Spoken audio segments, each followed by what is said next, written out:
Hi friends, good evening. So welcome to CA Meeta Mangal Indirect Tax CA Final. I hope all good at your place. सब बढ़िया है, मैं भी बढ़िया हूँ और सब कुछ अच्छा है. And all will be good. सब अच्छा था, अच्छा है और अच्छा रहेगा. This is very important in life. Keep on telling. Yeah, started recording. Okay. तो हम क्या पढ़ रहे थे? लास्ट लेक्चर में हमने जॉब वर्क स्टार्ट किया था. क्या स्टार्ट किया था हमने जॉब वर्क, और मैंने आपको एक जॉब वर्क एक फ्रेमवर्क दे दिया था, राइट?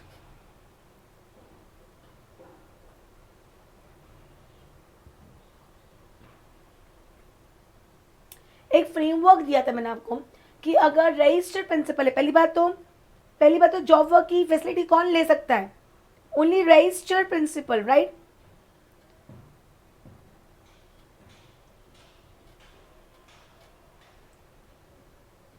ओके, चलो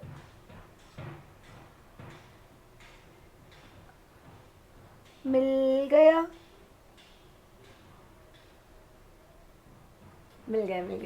अब मैं रजिस्टर्ड प्रिंसिपल है तो वो क्या कर सकता है? जॉब वर्कर को इनपुट या कैपिटल गुड्स दे सकता है विदाउट मेकिंग पेमेंट. और अगर वो inputs with in 1 year and capital goods with in 3 years वापस आ गया तो कोई चीज नहीं होगी. Am I clear? यहाँ तक याद है कि नहीं याद है? ओके, तो आगे बढ़ते हैं. हम कहाँ थे? हमने ये समझा था कि principal, registered principal job worker को गुड्स, इनपुट से कैपिटल गुड्स दे सकता है without making payment of tax. Job worker से अनदर जॉब वर्कर या to customer within India या कस्टमर आउटसाइड इंडिया या बैक टू प्रिंसिपल, कुछ भी हो सकता है, but should be back within 1 or 3 years as the case may be. Am I clear? और अगर एक्सटेंशन मिला है तो इनपुट के केस में extension is 1 year, capital goods में extension is 2 years. Am I clear? तो अगर प्रिंसिपल इनपुट्स या कैपिटल गुड्स किसको दे रहा है? प्रिंसिपल इनपुट्स या कैपिटल गुड्स किसको दे रहा है? जॉब वर्कर को दे रहा है. तो at time of dispatching the same to job worker उसे आईटी से रिवर्स करने की जरूरत नहीं है if he is availing the benefits of section 143. Am I clear? Yes. पर प्रिंसिपल अगर ये 1 year और 3 years कहाँ से काउंट होगा? अगर प्रिंसिपल गुड्स भेज रहा है तो from the date of sending. और अगर सप्लायर से डायरेक्टली जॉब वर्कर के पास जा रहा है तो जिस दिन जॉब वर्कर के पास गुड्स पहुंच जाएगा उस दिन 1 year और 3 year काउंट होगा. Am I clear?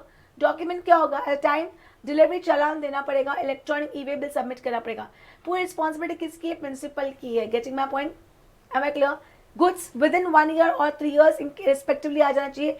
Extension can be 1 + 2 years. Am I very clear? Okay, आप गुड्स डायरेक्टली जॉब वर्कर के प्रीमाइसेस से बेच सकते हो. M I clear? बट वो पूरा की पूरा सप्लाई किसका माना जाएगा? प्रिंसिपल का ही माना जाएगा. Getting a point? पर अगर प्रिंसिपल जॉब वर्कर की प्रीमाइसेस से माल बेचना चाहता है, मैं क्लियर? क्या लिखा है देखो. The facility of supply of goods by principal to third party directly from the premises of job worker on payment of tax in India, likewise with or without payment of tax by export may be availed by principal on declaring premises job work as additional place of business in his registration. However, such declaration is not required if he is already registered under section 25 or principal is into notified goods. Am I clear? यहाँ तक कोई confusion है? कोई confusion? तब आगे बढ़ते हैं. चलो, goods not so receive within the stipulated time. जो 1 year and 3 years का टाइम दिया है, अगर 1 year या 3 year में वापस गुड्स नहीं आया तो क्या ट्रीटमेंट होगा? इन केस इनपुट्स और capital goods are not receive back or not supplied from job workers premises within the given time, that is 1 or 3 or extended time period, it should be deemed to be supplied from principal to the job worker from the date when it was sent. समझो, सरोज वैभव कल किसी ने मुझसे question पूछा था, boss वो supply किस दिन का माना जाएगा? वो सप्लाई किस दिन का माना जाएगा? जिस दिन आपने भेजा था, या अगर जिस दिन, अगर आप मैंने कल भी बताया था,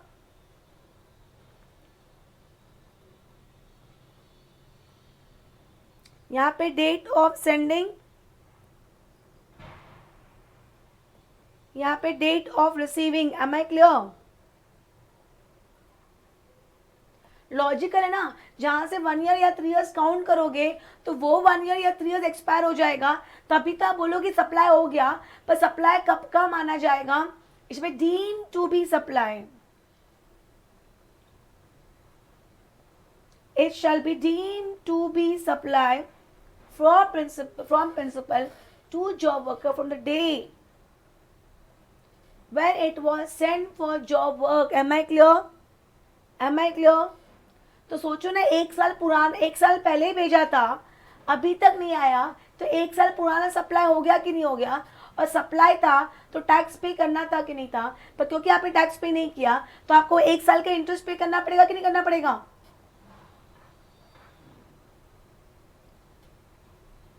Accordingly, the principal would be liable to pay tax along with interest. कौन पे करेगा tax and interest? Principal. The responsibility for sending the goods for job work as well as bringing them back or supplying them from job worker is on the principal. Job principal ये नहीं बोल सकता job worker ने वापस नहीं भेजा, boss आपका goods था, आपकी जिम्मेदारी थी वापस मंगवाने की. In such cases where the inputs or capital goods are neither returned nor supplied, the principal would issue invoice for the same and declare such supply in his return for that particular month in which 1 year, 3 years or extended time period is expired. Suppose 26th अक्टूबर 2021 को 1 year expire हो गया, मतलब कल 1 साल खत्म हो गया, अभी तक इनपुट वापस नहीं आया, तो प्रिंसिपल वुड इशू, प्रिंसिपल को क्या करना पड़ेगा? जॉब इनवॉइस इशू करना पड़ेगा. प्रिंसिपल को क्या इशू करना पड़ेगा? इनवॉइस इशू करना पड़ेगा. Principal would issue an invoice for the same and declare such supplies in his return. Return में सप्लाईज डिक्लेयर करना पड़ेगा for that particular month in which that one, जिस कौन से महीने पे 1 एक्सपायर हुआ? अक्टूबर मंथ में. तो अक्टूबर मंथ का जब वो रिटर्न फाइल करेगा उसमें वो इसको सप्लाई डिक्लेयर कर देगा. Am I clear? Am I clear? Principal would issue an invoice for the same. Principal would issue an invoice for the same and declare such supplies in his return for that particular month in which the time per 1, 3 or extended time period has expired. Am I clear or not till here? Please confirm. तो अक्टूबर month में 1 year खत्म हुआ तो अक्टूबर month का जब return file करेगा उसमें declare करेगा. तो एटलीस्ट यहाँ पर ये नहीं बोल सकते कि आपने रिटर्न लेट फाइल किया, आपने डिक्लेयर लेट किया, वो नहीं बोलेंगे. क्लियर?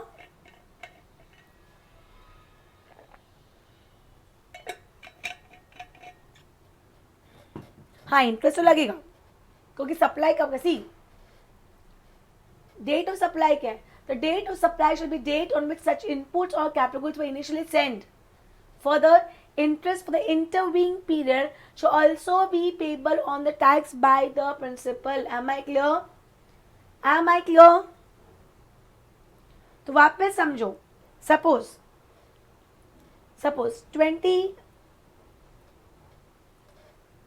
27 अक्टूबर 2021 को आपने भेजा, सेंड किया, तो 1 ईयर कहाँ से काउंट होगा? 28 अक्टूबर, वेट कमलेंद्र, 28 अक्टूबर से लेके 27 अक्टूबर 2022 तक वापस आ जाना चाहिए, वापस आ जाना चाहिए. 28 अक्टूबर 2021 से 27 अक्टूबर 2022 तक वापस आ जाना चाहिए था. Am I clear? अगर वापस नहीं आया तो किस दिन? ये दिन 1 एक्सपायर हो गया तो 28 अक्टूबर को, मतलब ना 1 इज एक्सपायर्ड. तो इनका क्या कहना है? कौन से मंथ में एक्सपायर हुआ? अक्टूबर मंथ में. प्रिंसिपल को क्या इशू करना पड़ेगा? Invoice for the same and declare such supply for that particular month. मतलब वो अक्टूबर मंथ का जब रिटर्न फाइल करेगा उसमें इसको सप्लाई डिक्लेयर करेगा. अब मुझे बताओ अक्टूबर मंथ का वो रिटर्न कब फाइल करेगा? 20th November 2022. Yes or no? Right? तो बेसिकली इंटरेस्ट कब से लगेगा? ये सप्लाई कौन से महीने का है? ये सप्लाई कौन से महीने का है? आंसर करो, ये सप्लाई कौन से महीने का है? अक्टूबर 20, वैभव ईयर बोलो, ईयर, यस, अक्टूबर 2021। मुझे बताओ अक्टूबर 2021 अगर कोई सप्लाई है तो उसका due date of making payment of tax क्या होगा? उसका due date of making payment of tax कब होगा? 20 नवंबर 2021। प्लीज डेट लिखो, 20 नवंबर 2021। Am I clear? राइट, इस केस में 21 नवंबर 2021 से लेके जब तक आप टैक्स पे करोगे उतने दिन का आपको क्या पे करना पड़ेगा? इंटरेस्ट पे करना पड़ेगा at the rate of 18%।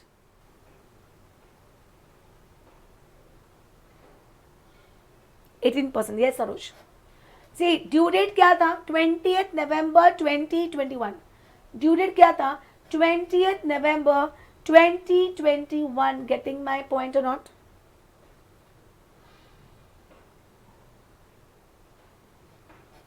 Yes और नो? यस और नो? हाँ, एक साल का मत करो, डेज काउंट कर लेना प्रॉपर्ली सरोज, साल वाल मत करना, डेज काउंट कर लेना। रफली यस, एक साल सही बोला है। अब मैं क्लियर? तो 21 नवंबर से इंटरेस्ट स्टार्ट हो जाएगा। 21 नवंबर से इंटरेस्ट, जिस दिन आप इस सप्लाई पे टैक्स पे करोगे उस दिन तक का इंटरेस्ट पे करना पड़ेगा। Am I very clear?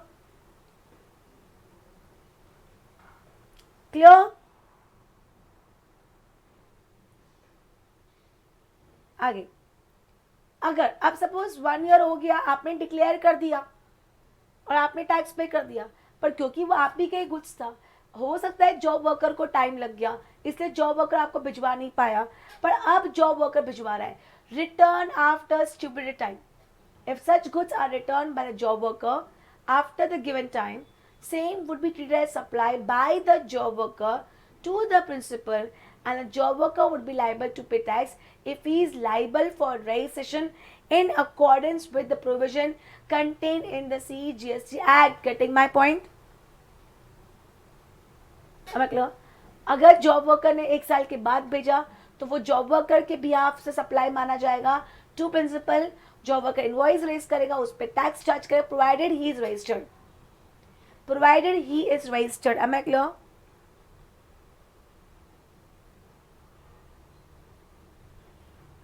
I hope you people are getting my point. हाँ, वो तो रहेगा ही सी ना, वो तो कौन रोक रहा है आपको? क्लियर? Am I clear? आगे बढ़ू, आगे बढ़ू तो सिंपल है। 143 क्या बोलता है कि अगर रजिस्टर्ड प्रिंसिपल ने गुड्स भेजा, मतलब इनपुट्स भेजा या कैपिटल गुड्स भेजा और विद इन 1 ईयर और 3 इयर्स वापस आ गया, तो ना जाते वक्त कुछ करना ना आते वक्त कुछ करना, बात खत्म। This is the benefit of 143। Now credit on inputs and or capital goods sent for job worker. A principal is entitled to take credit of ITC paid on inputs and or capital goods sent to job worker for the job work. The principal can also take ITC even when the inputs, section 19 ITC की बात करता है। So section 19 क्या section 19 क्या बोलता है? मैं principal हूँ, सपोज मेरे पास रॉ मटेरियल आया, मैंने उस पर टैक्स पे किया, मैंने उसका आईटीसी ले लिया और फिर वो रॉ मटेरियल मैंने जॉब वर्कर को भेजा, तो मुझे वो आईटीसी रिवर्स करने की ज़रूरत नहीं है। क्लियर? क्लियर? या अगर मैंने सप्लायर को बोला कि जॉब वर्कर के पास माल भिजवा दो, मेरे पास फिजिकली गुड्स पहुंचा ही नहीं, डायरेक्टली जॉब वर्कर के पास पहुंचा, तो ये बिल टू शिप मॉडल है, ये एक्सेप्शन हो गया कि इस केस में भी प्रिंसिपल को आईटीसी मिल जाएगा। तो क्या लिखा है? The principal can also take ITC even when the inputs और capital goods have been directly sent to job worker without being brought to his premises. The principal need not wait till inputs and or capital goods are first brought to his place of business. Am I clear? Am I clear? Job worker is also eligible to avail ITC on inputs etc. used by him in supplying the job work services if he is registered. बैठना चुने।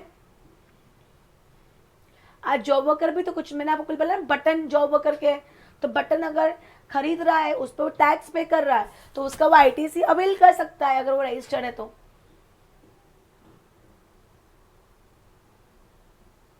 Example देखो, a supplier of notebooks for school sends the paper of required dimension and GSM to a job worker for making the notebook as per design। मतलब principal ने क्या दिया, paper दिए कि notebook बना के दे दो।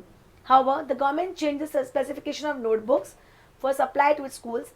The supplier sends a fresh stock of paper with fresh instructions to the job worker and instructs him to hold the earlier consignment in stock till a buyer is found.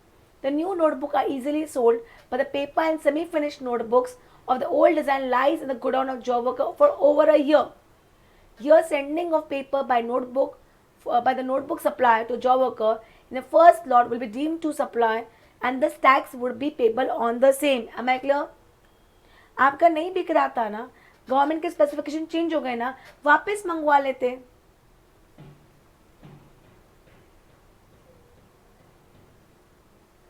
तो देखो conclusion देखना, principal can take credit on inputs and capital goods sent for job work. Credit can be taken even said goods are sent directly to job workers without being brought to the principal's place of business. Time limit for return of goods sent for job work supplied from job worker's place of business. Input 1 year, extendable 1 year, capital goods still extendable 2 years from the date of sending the same for job work or the date of receipt or the same by job worker. Am I clear? यहाँ तक कोई confusion? यहाँ तक कोई confusion? No. On failing to comply with the timelines, the goods were deemed to have been supplied to job worker on the day they were sent out. Principal is liable to pay tax along with applicable interest on such supply. Subsequent return of the goods by the job worker will be treated separate supply. Timeline does not apply to molds and dies, jigs and fixtures और tools sent out for job work. ये अगर 3 साल में वापस नहीं आए तो भी कोई फर्क पड़ने वाला नहीं है। Am I clear? अब special procedure for sending goods for job work. Paper work क्या है, where goods are send by principal to only one job worker, principal has send the inputs of capital goods to job worker under the delivery challan. बिना delivery challan के possible नहीं है।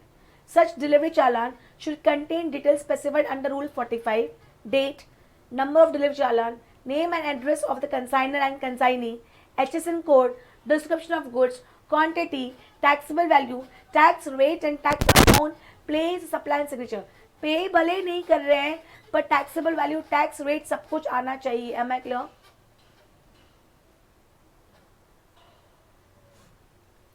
The principal shall prepare, ये copy delivery चालान copy 3 copy बनेगी। 2 copies of the challan will be sent to the job worker along with the goods। एक copy वो खुद रखेगा, 2 कॉपी जॉब वर्कर को भेजेगा। The job worker will send 1 copy of the delivery challan along with the goods while returning them to the principal। मतलब 3 copy बना, principal अपने पास 1 रखेगा, 2 जॉब वर्कर को दे देगा। जॉब वर्कर जब वापस गुड्स भेजेगा तो 1 डिलीवरी चालान अटैच करेगा, तो मतलब 1 जॉब वर्कर के पास रह गया, 1 प्रिंसिपल के पास रह गया और 1 वापस प्रिंसिपल के पास आएगा। Am I clear? Am I clear? Further, the principal would be required to send intimation, बताना पड़ेगा ऑफिसर को कि भैया ऐसा सब चल रहा है। जो इंटीमेशन है वो ITC फॉर्म नंबर 4 का है।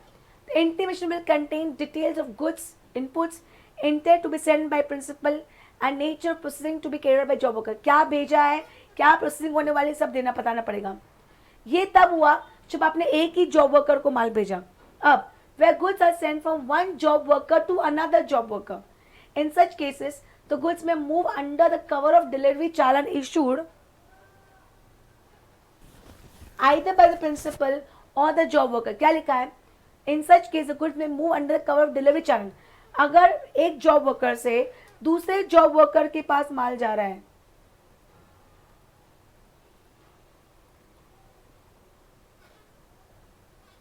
in such cases the goods may move under the cover of delivery challan either issued by principal or by job worker। Alternatively, the delivery challan issued by principal may be endorsed by the job worker, sending the goods to another job worker, indicating them। मतलब इस case में क्या होगा, वो जो principal ने चालान job worker को दिया था उसी को वो एंडोर्स कर सकता है। Am I clear? The same process may be repeated for subsequent movement of the goods to other job worker, indicating the quantity and description of the goods. समझ में आ रहा है? मतलब अगर एक जॉब वर्कर से दूसरे जॉब वर्कर के पास जा रहा है तो डिलीवरी चालान लगेगा. In such cases, the goods may move under the cover of delivery challan issued either by the principal or the job worker. Am I clear? Issued either by the principal, या तो principal issue कर दे या job worker issue कर दे, या दूसरा job worker के पास delivery चालान है उसको एंडोर्स कर दे दूसरे जॉब वर्कर के नाम पे. Clear? Clear? When the goods are returned by through the principal, the job worker should send one copy delivery challan as received by principal while returning the goods. ये हम already पढ़ चुके हैं. When the goods are sent directly to the supplier by supplier to job worker, supplier ने directly भेजा. In case the goods may move from place of business to supplier to the job worker with a copy of invoice issued by the supplier in the name of the principal. Supplier तो भेज रहा है तो supplier invoice copy बनाएगा, पर invoice copy में supplier कौन है? सप्लायर इज सप्लायर और principal is recipient. Job worker name and address will come as a consignee. Yes और नो? कोई कंफ्यूजन है? No. Further the above buyer जो प्रिंसिपल है वो डिलीवरी चालान इशू करेगा and send the same directly to the job worker. Am I clear? In case imported goods by the principal, in case import of goods by the principal, which are then supplied directly from the custom station of import, the goods may move from custom station of import to the job worker with a copy of bill of entry. See, आप यहाँ पे invoice नहीं होगा क्योंकि import हुआ है, तो import के केस में बिल ऑफ एंट्री और प्रिंसिपल क्या भेजेगा? डिलीवरी चालान. अब सपोज गुड्स वापस कैसे आ रहे? पीस मील में आ रहे. What is piecemeal? गुड्स वापस कैसे आ रहे? Piecemeal. What is piecemeal? टुकड़ों में. am I clear? In case the goods after carrying out the job work are sent in piecemeal quantities by the job worker to another job worker or to principal, the challan issued originally by the principal cannot be endorsed. इस case में आप वो चालान को endorse नहीं कर सकते and a fresh delivery challan is required to be issued by the job worker. समझा कि नहीं समझा बॉस? ये ना ये एग्जाम में प्रॉब्लम क्रिएट कर सकती है चीज़ें जब ये लोग छोटे छोटे पॉइंट को है ना एक एक दो नंबर के एमसीक्यू में या एक एक दो नंबर के थ्योरी क्वेश्चन में पूछ लें. पेपर वर्क तो जब लॉट्स में माल आ रहा है तो आप अगर जॉब दूसरे जॉब वर्कर को दे रहे हो तो आप एंडोर्स नहीं कर सकते. आपको ऐसे केस में फ्रेश डिलीवरी चालान इशू करना पड़ेगा. किसको इशू करना पड़ेगा? जॉब वर्कर को. Am I clear? E way bill. An e-way bill is required to be generated by every registered person who caused movement of goods of consignment value exceeding rupees 50,000, even in cases where such movement is for a reason other than supply. क्या लिखा है मतलब इसका? क्या लिखा है? An e-way bill is required to be generated by every registered person who caused movement of goods of consignment. हाँ okay. अगर 50,000 रुपए का आपका वैल्यू है, भले वो सप्लाई नहीं भी है तो भी आपको ई-वे बिल जनरेट करना पड़ेगा. यस और नो? ई-वे बिल का कॉन्सेप्ट क्या है कि अगर आपका वैल्यू ऑफ गुड्स कितना है एक्सीडिंग 50,000 रुपीज तो have to generate e way bill even if it's not a supply. तो जॉब वर्कर को माल भेजना इज नॉट अ सप्लाई, फिर भी ई-वे बिल इंपॉर्टेंट है. But however, in case of goods sent by principal located in one state to a job worker in another state, e-way bill is compulsory irrespective of the value of consignment. मतलब principal to job worker अगर inter state है e way bill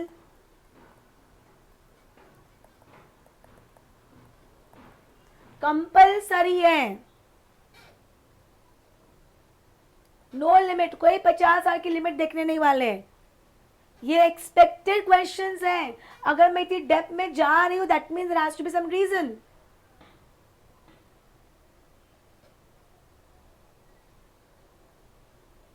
In case of job work, e-way bill shall be generated either by the principal or by the registered job worker irrespective of value of consignment, the goods are sent by principal located in one state to a job worker located in another state.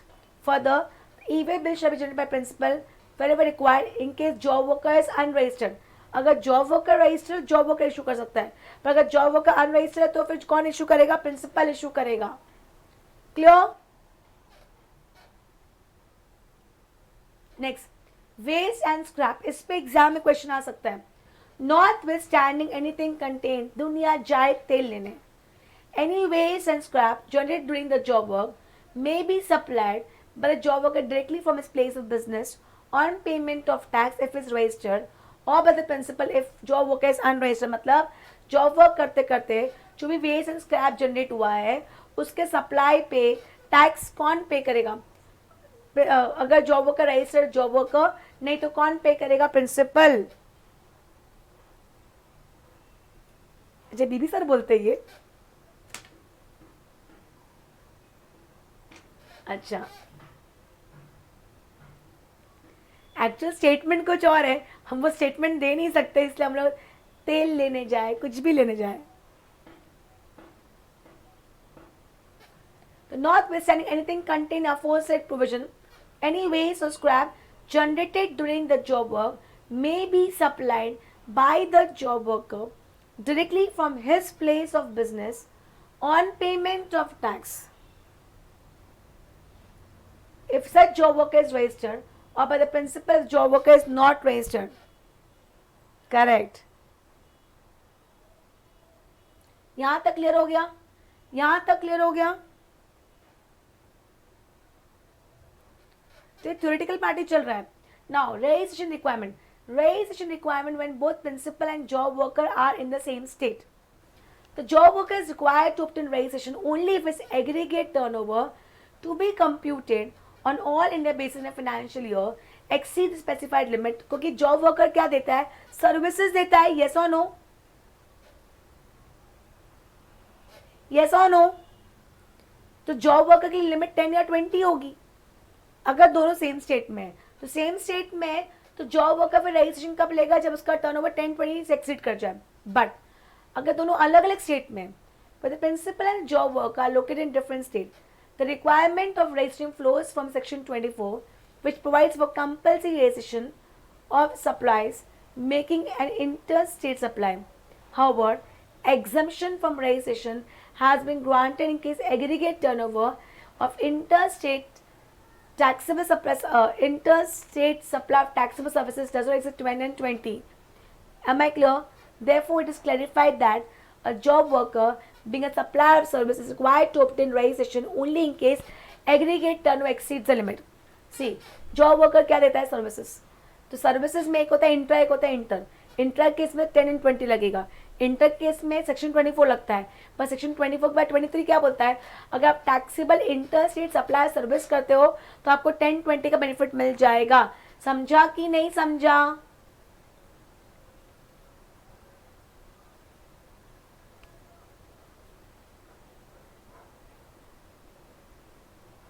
क्या हुआ गौरव? क्या मतलब? Registration chapter हो गया अपना. Simple. अगर job worker क्या कर रहा है? सर्विसेज दे रहा है किसको? प्रिंसिपल को. तो जॉब वर्कर्स की जो सर्विसेज है अगर ये इंट्रा है तो रजिस्ट्रेशन कब लेगा? जब उसका टर्नओवर 10 या 20 से एक्सीड कर जाएगा. जब उसका टर्नओवर 10 या 20 से एक्सीड कर जाएगा. यस और नो?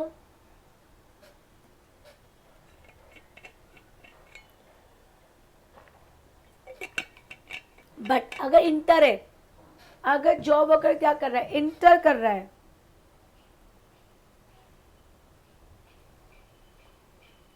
तो सेक्शन 24 लगता. और 24 क्या बोलता है? इंटर. जॉब वर्कर इको की सर्विस कैसे दे सकता? How you linking to different things? What is eco?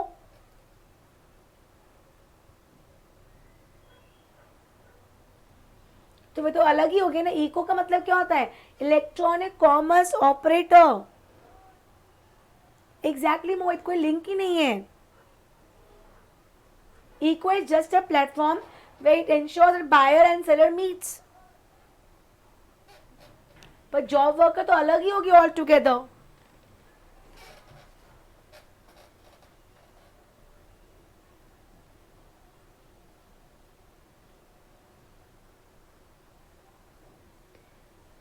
Getting me or not? Please confirm. तो इको है, यहाँ नहीं आएगा वो क्वेश्चन मोहित. इको पे इको के प्रोविजंस लगेंगे. Are we studying ECO? Irrelevant doubts मत लाओ, आने से कंफ्यूजन बढ़ेगा. तो अगर जॉब वर्कर क्या करता है, इंटरस्टेट करेगा, तो इंटरस्टेट में सेक्शन 24 लगता है. बट ये क्या कर रहा है, इंटरस्टेट सप्लाई और सर्विस कर रहा है. क्या कर रहा है, इंटरस्टेट सप्लाई और सर्विस कर रहा है, तो फिर सेक्शन 23 आ जाएगा. 33 लिख दिया देखो.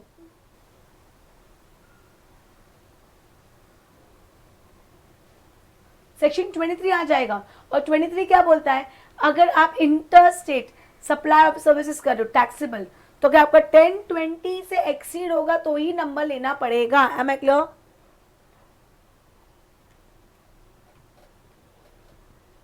ओके.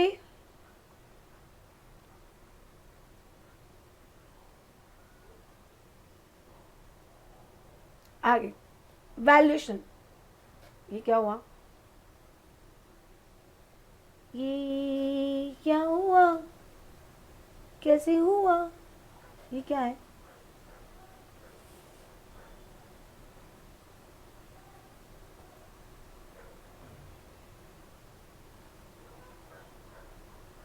यस, वैसे इंटरस्टेट में कंपलसरी होता है, बट सेक्शन 23 ने बेनिफिट किसको दिया है? किसको दिया है? सर्विसेज को दे दिया. क्लियर? जॉब वर्कर को नहीं दिया है, सर्विस वालों को दिया है. एक पकड़ के दूंगी ना. Valuation. The value of service would be determined as per 15 and would include not only service charge but also the value of goods or service used by him for supplying the job work service if recovered from the principal. समझा? Am I clear? तो वो तो section 15 पूरा ही लगेगा. अब molds and dies, jigs and fixtures provided by principal. In certain cases क्या होता है? In certain cases the principal may provide specific items like mold, dies, jigs and fixtures for tools along with the input to the job worker for processing of inputs in a specified manner. The question may arise whether value of molds and dies, jigs and fixtures or tools which has been provided by the principal to the job worker and have been used by the job worker for providing job work service would be included in the value of job work service or not. Answer करो. मैं already 10 बार पढ़ा चुकी हूँ point. Answer करो. ये complain में सीधे yes और सीधे नो कभी आंसर नहीं आता है. सोच के जवाब दो. इनपुट तो वापस कर दिया. Moulds, dies, jigs and fixture के बारे में बताओ. करेक्ट कमलेंद्र. 15(2)(b क्या बोलता है, जो खर्चा सप्लायर का था अगर रेसिपेंट ने कर दिया और वैल्यू में ऐड किया हुआ नहीं तो ऐड करना पड़ेगा. तो यहाँ पे ये जिग चेक करना पड़ेगा कि moles and dice, jigs and fixtures किसकी लाइबिलिटी थी. सेक्शन 15(2)(b क्या बोलता है, stipulates that any amount that the supplier is liable to pay in relation to supply but has been incurred by the recipient will be a part of value for that particular supply provided has not been added. Accordingly, it is clarified that the value of such molds and dies, jigs and fixtures or tools may not be included in the value of job work provided has factored in the price such service of by the job worker. वापस repeat कर रही हूँ. Accordingly, it is clarified that the value of molds, dies, jigs and fixtures or tools may not be included in the value of job work services provided its value has been factored. मतलब ये खर्चा supplier का नहीं था, recipient का था, recipient ने कर दिया, बात खत्म. क्लियर? क्लियर? तो एक क्वेश्चन करते हैं.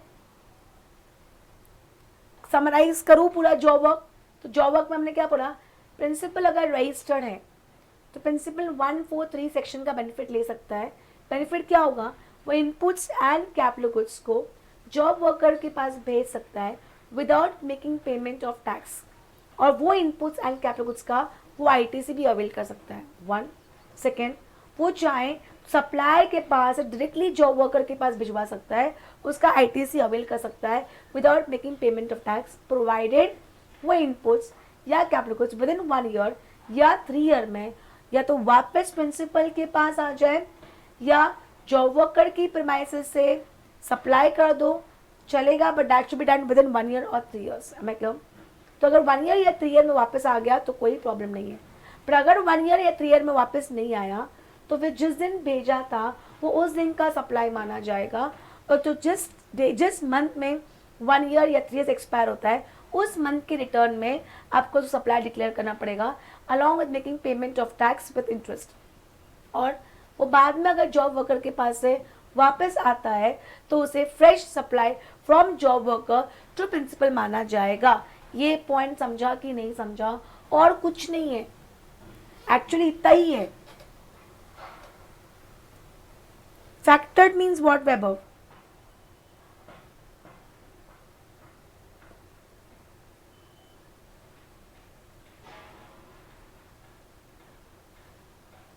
अगर ऑलरेडी ऐड किया हुआ है तो ऐड करने की जरूरत नहीं। Factored, yes, included, right, clear? Let's see this question. Answer आप लोग दोगे, क्वेश्चन का सॉल्यूशन लकीली नेक्स्ट पेज पर है। Sudama industries limited, registered in state of Jammu and Kashmir, manufactures plastic pipes for other suppliers on job work basis. On 10 January, Plasto manufacturers registered in state of Himachal Pradesh sent plastic worth 4 lakhs and mold worth rupees 50,000 free of cost to Sudama. मतलब Plasto as principal, Sudama as job worker. क्या भेजा है? 4 लाख का input भेजा है, 50,000 का mould भेजा है। Sudama Industries, let me read the question बच्चे। Sudama Industries also use its own material, special type of lamination material for coating the pipes, worth rupees 1 lakh in the manufacturing of pipes. It raised invoice of 2 lakhs as job charges for making pipes and returned the manufactured pipes through delivery challan to the Plasto on 20th October in the same financial year. जनवरी में आया, अक्टूबर में भेज दिया। The same, पहले इतना समझो, इतना वापस पढ़ रही हूँ मैं। I hope you can see the question properly. Sudama industries limited कौन है? यहाँ पे जॉब वर्कर है, जो इसका बिजनेस क्या है? Plastic pipes banana for other job on job work basis. 10 जनवरी को प्लास्टो जो प्रिंसिपल है उसे प्लास्टिक 4 लाख रुपए के मोल्ड्स 50,000 रुपीज के किसको दिया? सुदामा को दिया।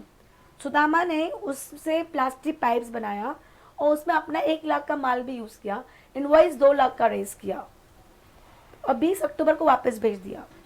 The same quality and quantity of plastic pipes as made by Plasto manufacturers were made by Sudama for its own raw material and sold to Solid Pipes for rupees 7.5 lakhs on 20th October. ये क्या point है?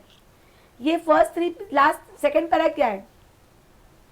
The same quality and quantity of plastic pipes as was made for by Plasto manufacturer as was made for Plasto was made by Sudama for its own raw material and given to Solid.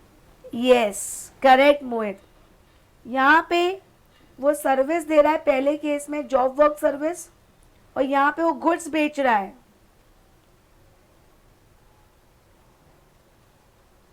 Right, right.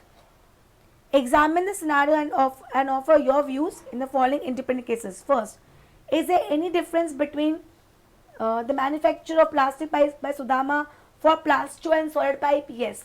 For Plasto is acting as job worker and for Solid is acting as supplier. Yes. इसका answer पढ़े अपन नीचे.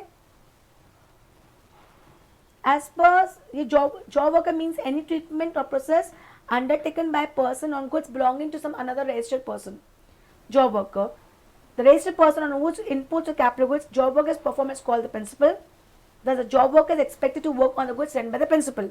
Therefore, when the goods are manufactured by Sudama for Plasto, it is a job work as a process undertaken on the inputs of Plasto. And when goods are manufactured by Solid, it is a manufacturer on own account. That means खुद की raw material पे. I hope I am very clear. First point clear हो गया. Second question. Whether Sudama Industries can use its own material even when it is manufacturing the plastic pipes on job work basis? Yes. Correct? It has been clarified in the circular that job worker, in addition to goods received by principal, can even use his own material also. Third, whether sending the plastic and molds to Sudama by Plasto is supply, answer करना. Plaster ने जो सुदामा को inputs या moulds दिए हैं, क्या ये supply है? नहीं. क्या ये सप्लाई है? नहीं. Am I clear? Provide should be returned back within 1 year or 3 years as the case may be. Yes or no? Section 143 क्या बोलता है? The registered principal may, without making payment of tax, send inputs or capital goods to a job worker for job work. Subsequently, on completion of the job work, the principal should either bring goods back to his premises or directly वहाँ से बेच देगा. Thus, this provision is not applicable on molds, discs, dies and fixtures. If the time frame for 1 year or 3 years for bringing back or extended time period is not adhered, that the activity of sending the goods for job work will be deemed to be supplied by the principal on the day when said inputs or capital goods were sent out by him. Am I clear? Thus, essentially, sending goods for job work is not supply as such, but requires character of supply. ये line बहुत important है. Initially, sending goods is not a supply,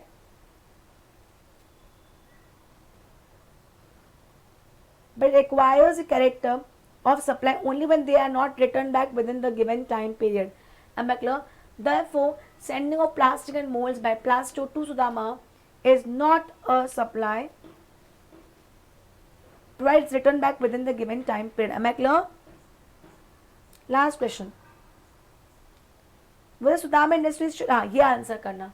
Whether Sudama Industries should include the value of free of cost plastic and mold supplied by Plasto in the job charges.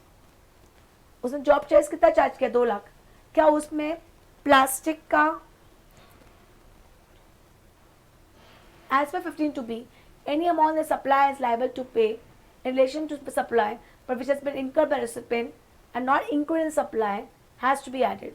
However, Sudama Industries should not include the value of FOC with the plastic molds in its job charge as Sudama is manufacturing the plastic pipes on job work basis. And job worker का मतलब ही होता है कि कौन पे करेगा? Principal देगा. Scope of supply of Sudama is to manufacture plastic from raw material given by Plasto. There is no point of time was Sudama liable to pay for the raw material and therefore the value thereof shall not be included. Am I very clear with job worker? Any confusion with job worker? Tell me.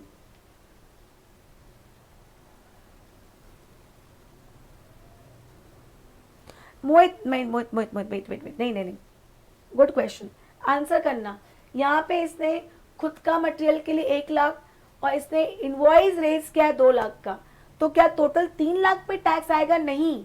ये 2 लाख का जो invoice raise किया है ना मोहित, इसमें already 1 lakh included है. Simple आप सोचो कि आप किसके पास जा रहे हो? टेलर के पास जा रहे हो, अपना कपड़ा लेके जा रहे हो और वो आपको उसका शर्ट सिल के दे रहा है. शर्ट में बटन उसका, धागा उसका, हो सकता है कुछ और कटिंग वटिंग करी, जैसे कुछ भी अगर सपोज ड्रेस सिल के दिया तो उसमें कुछ भी डेकोरेटिव लगाया हो, वो भी किसका है? जॉब वर्कर का. सपोज वो 1000 रुपये लेता है अपने से, तो क्या ये बोलेगा बटन का अलग, धागे का अलग? नहीं ना. तो 1000 रुपये का मतलब ही यही होता है. अब सिंपल अगर मैं मेरी बात करती हूँ, चलो let's take it like that. मैं टीचिंग प्रोफेशन में हूँ, मैं आपको पढ़ा रही हूँ, मैं आपको, चलो आपकी बैच की थोड़ी अलग बात कर दे, क्योंकि हमने फीस बहुत कम रखी थी. Normally we charge 10,000 rupees for indirect tax, ये final. I hope you know that. Am I clear? हाँ, एक मिनट. तो 10,000 रुपीज़ के अंदर क्या हम ये बोलते हैं बुक्स का अलग से? नहीं ना, बुक्स का पार्ट होता है. या जब मैं प्रैक्टिसिंग में हूँ, मैं प्रैक्टिसिंग में कितनी बार मुझे प्रिंट आउट्स निकाल के क्लाइंट को देना पड़ता है, बहुत फाइल वाइल देती हूँ अपनी कंपनी की, तो मैं उसमें ये बोलती मेरी सर्विस का इतना अलग, फाइल का इतना, पेपर का अलग इतना, नहीं ना। मैं जो सर्विसेज फीस चार्ज करती हूँ उसके अंदर मैं इंक्लूड कर देती हूँ सब कुछ। क्लियर? करेक्ट। कंपोजिट है 2 लाख रुपए, उसमें ऑलरेडी गुड्स का पार्ट होगा और उसमें जॉब वर्कर का सर्विसेज का रेट लगेगा। क्लियर? क्लियर? तो ये सेक्शन 143, ये section 19 clear? Is job work clear? Okay, thank you.